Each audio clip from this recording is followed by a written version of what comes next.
محمد اللهم صل على محمد وآل محمد على محمد وآل محمد الثانية. اللهم صل على محمد وآل محمد على محبة فاطمة الزهراء الثالثة بأعلى أصواتكم. اللهم صل على محمد وآل محمد. أعوذ بالله من الشيطان الرجيم.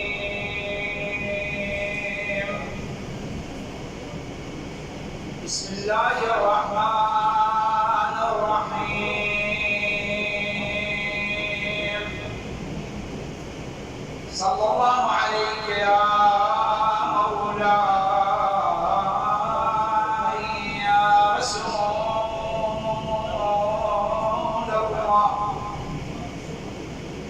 صلى الله عليك وعلى آلك المظلومين المضطهدين، واللعنة الدائمة على أعدائكم أجمعين من الآن إلى قيام يوم الدين. صلى الله عليك يا مولاي وابن مولاي يا أبا عبد الله،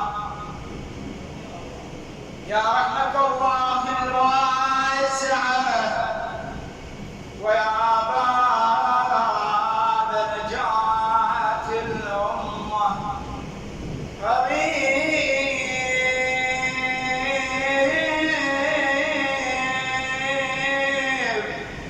يا مظلوم كربلاء، يا ليتنا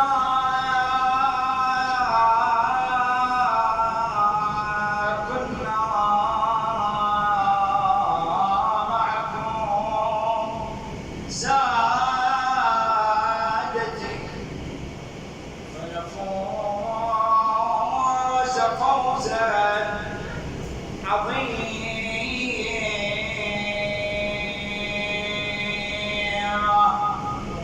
فازوا وسعدوا سعادتي يوم القضايا، يوم القضاء في صبحه المصطفى وعلى الأعقاب أصحابه من بعده انقلبوا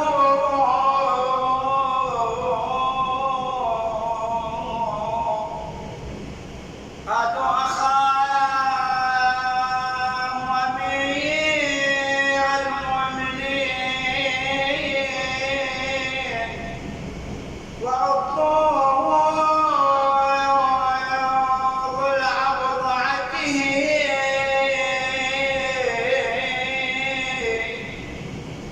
يا ويلهم يا ويلهم يا بئس ما فعلوا.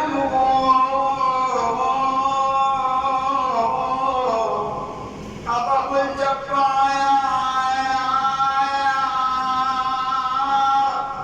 حين قول الهجر للمصطفى. غضب الجبار حين للمصطفى قول الهجر بآيات نسبوا إنها لله. قال الله في محكم كتابه وجليل خطابه. بسم الله الرحمن الرحيم. وما محمد إلا رسول رسل قد خلت من قبله الرسل أفإن مات أو قتل انقلبتم على أعقابكم ومن ينقلب على عقبيه فلن يضر الله شيئا. صدق الله مولانا العلي العظيم وصدق رسوله النبي الكريم ونحن على ذلك من الشاهدين والشاكرين. تعجيلا لفرج مولانا صاحب العصر والزمان سمعنا صلوات ثلاثا بأعلى الأصوات.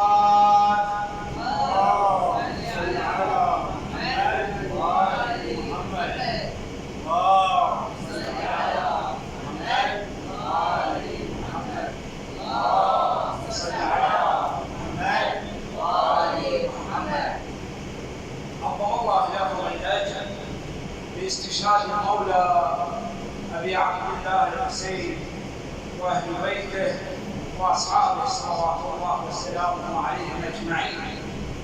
وتمر علينا في هذه الأيام المقبلة ألا وهي أيام استشهاد الرسول الأعظم محمد صلى الله عليه وآله وسلم. اللهم صل على محمد وآل محمد. الرسول الأعظم صلى الله عليه وآله وسلم قال: ما أوذي نبي مثل ما أوذيت.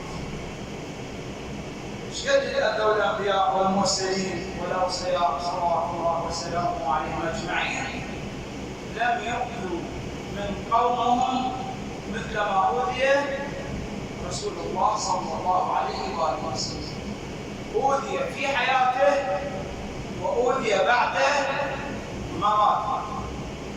وقال رسول الله صلى الله عليه وآله وسلم: كثرت علي الكذاب.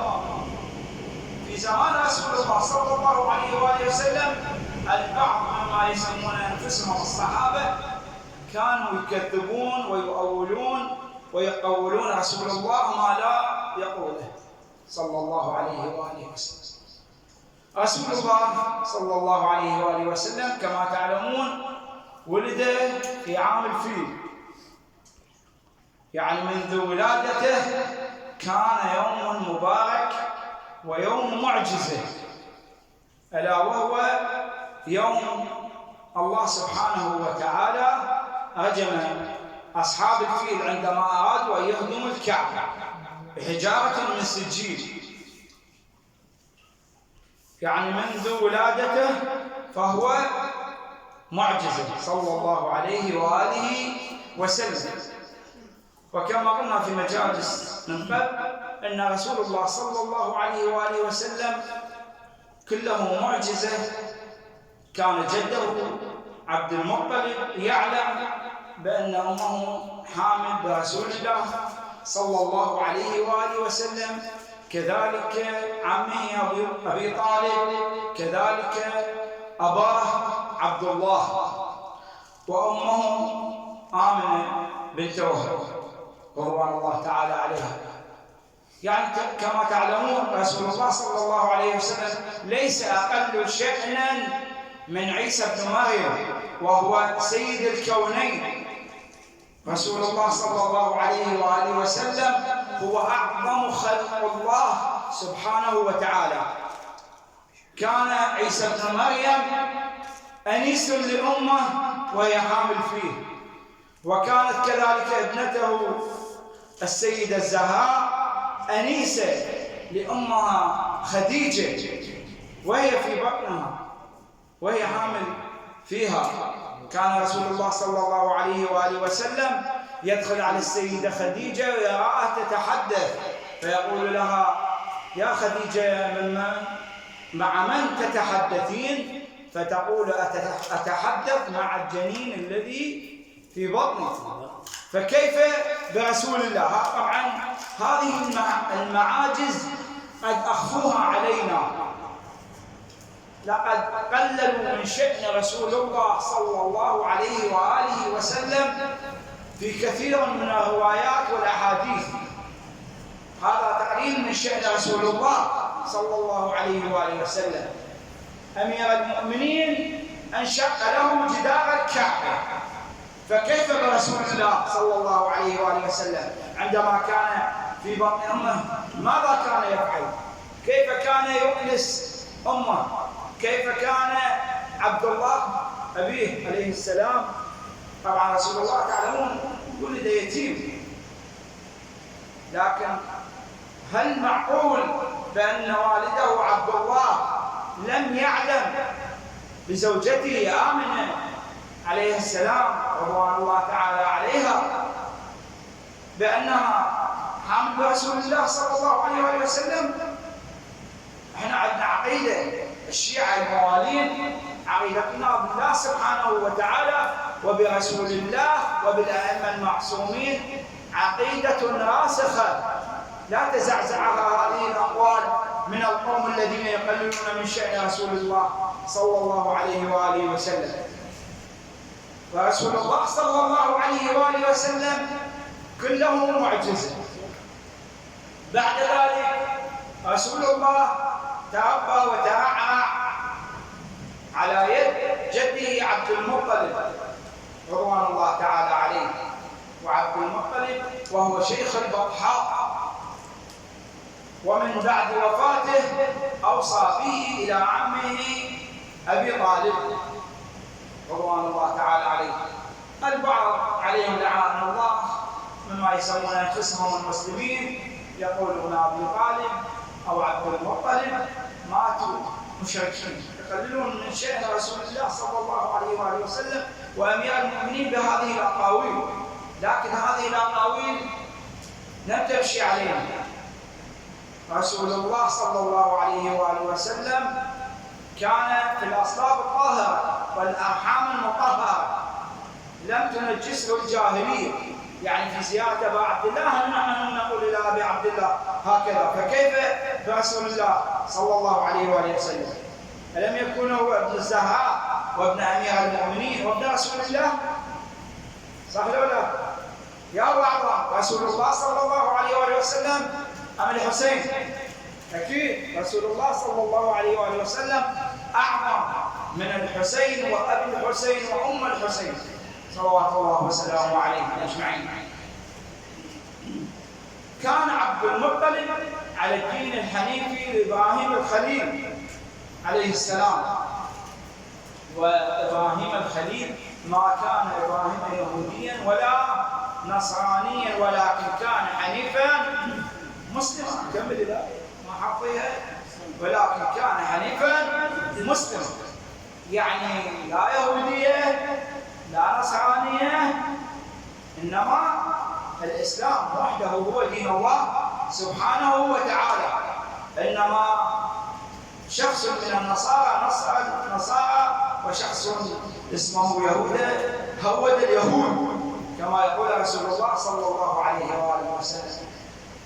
فكلهم الأنبياء والمرسلين كانوا مسلمين على دين إبراهيم حنيفا مسلما.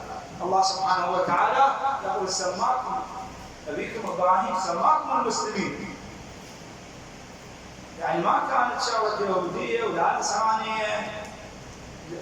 صحيح الأنبياء أتوا بالإنجيل والتوراة والزبور، لكن كلهم مسلمين، وهذه شرائع كل شرعنا له شريعة ونهجنا له منهاجا. فرسول الله صلى الله عليه وآله وسلم كله معجز. بعد ذلك صار يشتغل بالتجارة مع عمه أبي طالب، ثم تزوج بالسيدة خديجة هذه المرأة الجليلة رضوان الله تعالى عليها، الذين بخسوا حقها. صاروا يتحدثون بالأحاديث كلها قالت فلانة وقالت فلانة وأم المؤمنين فلانة وأم المؤمنين فلانة، وتركوا السيدة خديجة الذي نصرت الإسلام بكل أموالها كانت من خيرة التجار السيدة خديجة.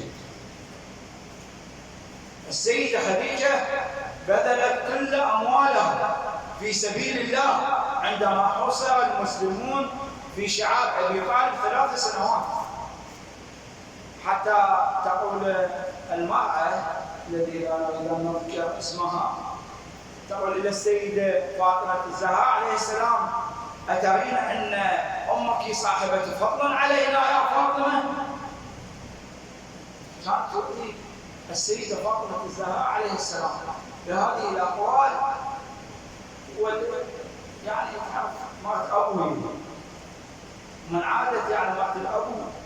هسه مو كل وحدة مرت أبو تكون مؤمنة مثل أم البنين سلام الله عليها.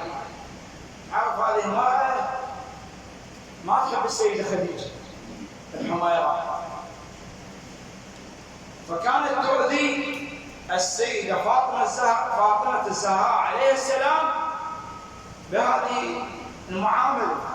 كانت تسيء إلى السيدة الزهراء عليه السلام، فتزوجها رسول الله صلى الله عليه وسلم، تزوجها السيدة خديجة بنت خويلد، وكانت من خيرة التجار واشتغل في تجارتها، وكانت تجارته رابحة مباركة.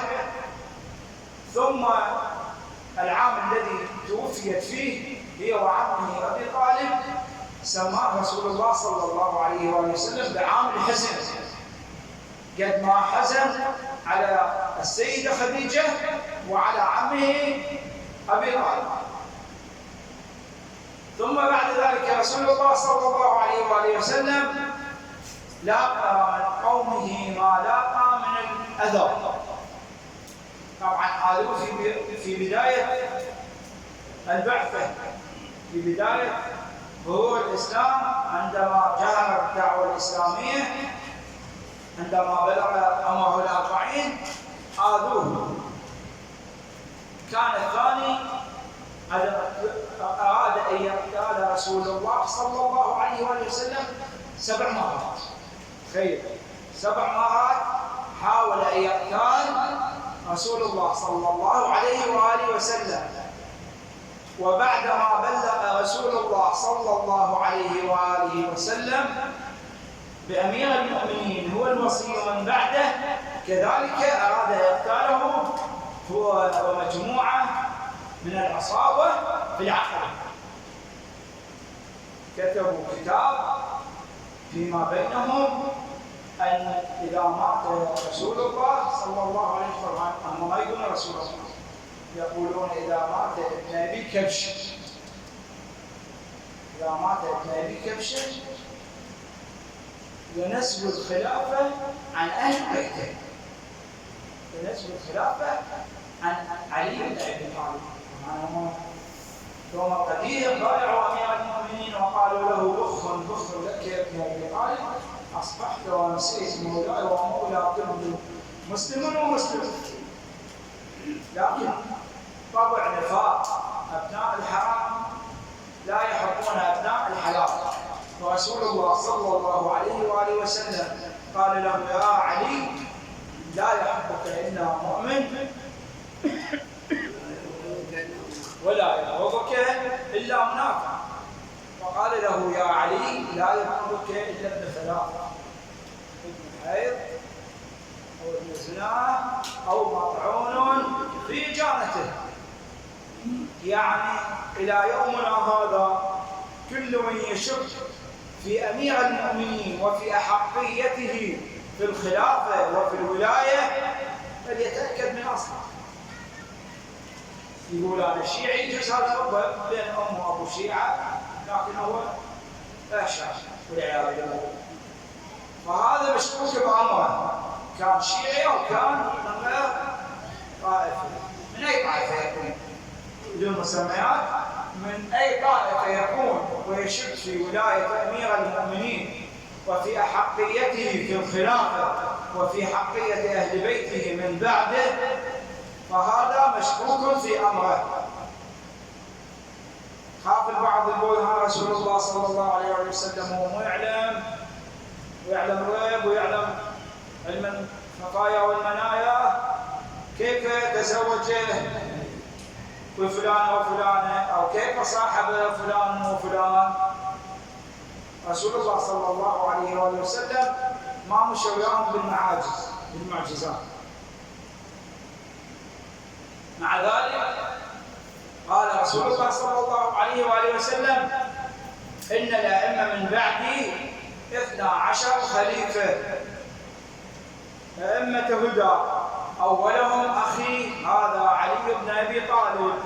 صلى على محمد وآله اللهم صل على محمد وآل محمد.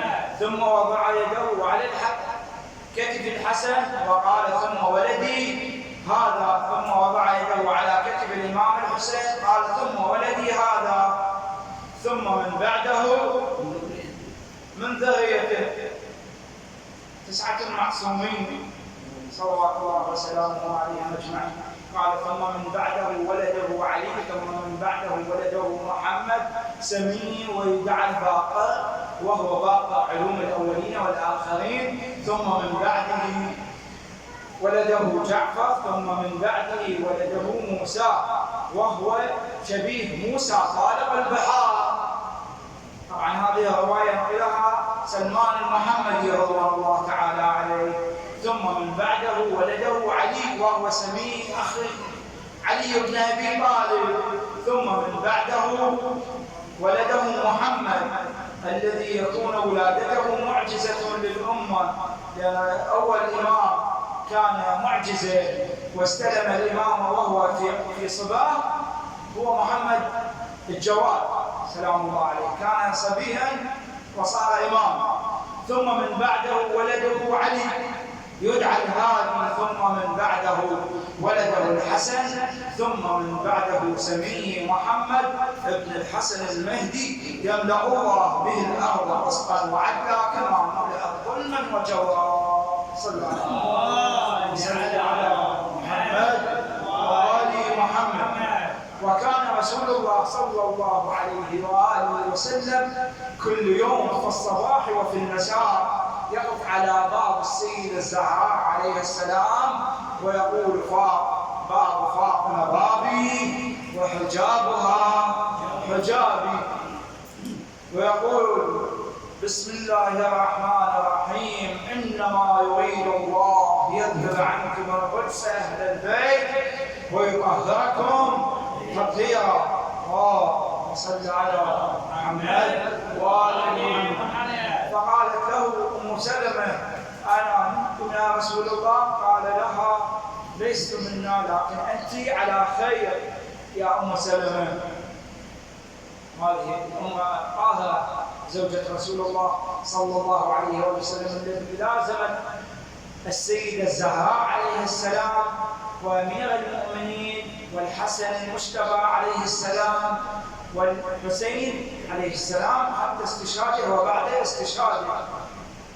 وهذه المرأة المباركة رسول الله صلى الله عليه وآله وسلم أودع عندها قارورة وقال لها: يا أم سلمة، هذه قارورة فيها تراب من تراب كربلاء، إذا رأيتها تحولت دما عبير فاعلمي إنه قد قتل ولدي الحسين.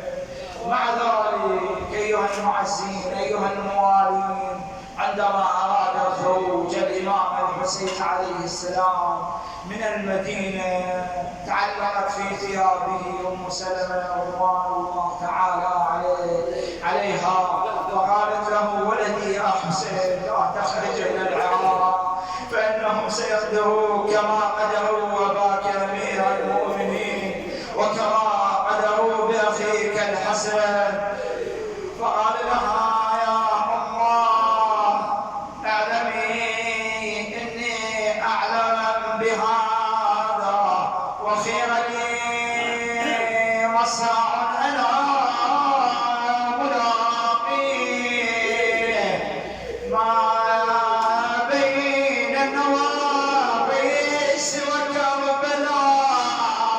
وكأني برأي هذه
صوب العمامة وغداء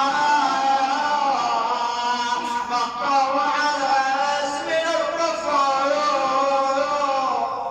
وبناتك صبايا وإلى الله المشتكى وعليهم معول في الشدة والرخاء إنا لله وإنا إليه راجعون وسع